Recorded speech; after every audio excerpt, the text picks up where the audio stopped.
শুধু ভালোবাসলে সম্পর্ক টেকে না, মানিয়ে নেওয়ার ক্ষমতাটা থাকা দরকার। কেননা পৃথিবীতে কেউ নিখুঁত হয় না। নীরবতার ভাষা সবাই বোঝে না। একটু চুপ করে থাকেন, দেখবেন সবাই ভুল বুঝে চলে যাবে। মিথ্যা দিয়ে কিছুদিন পর্যন্ত সফল হওয়া যায়, কিন্তু সত্যি দিয়ে প্রথমে কষ্ট হলেও সফলতা ধরে রাখা যায় আজীবন।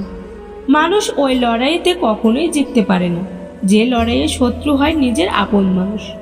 একটু সাবধানে থাকবেন, কারণ আপনাকে ডুবিয়ে দেওয়ার জন্য এমনও মানুষ আছে যাদেরকে সাঁতারটা আপনিই শিখিয়েছেন।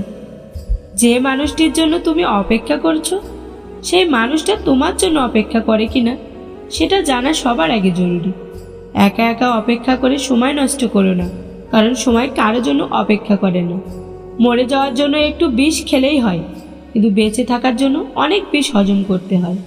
কথা ছিল একসাথে স্বপ্ন পূরণ করব, আজ তোমাকে কাছে পাওয়াটাই আমার কাছে স্বপ্ন।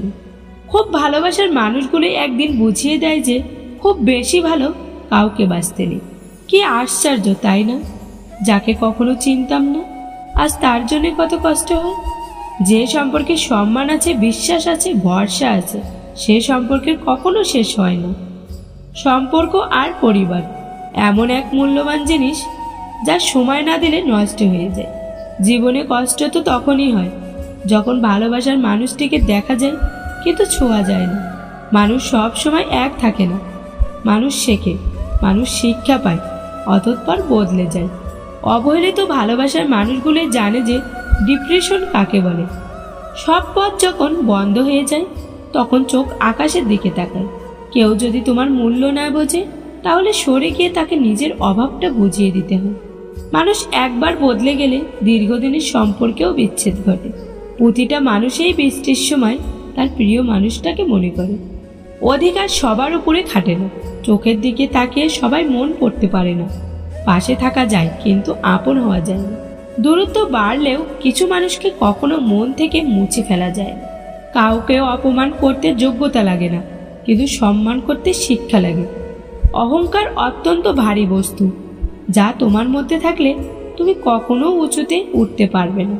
তাই তোমার মধ্যে থেকে অহংকারকে টেনে বের করো।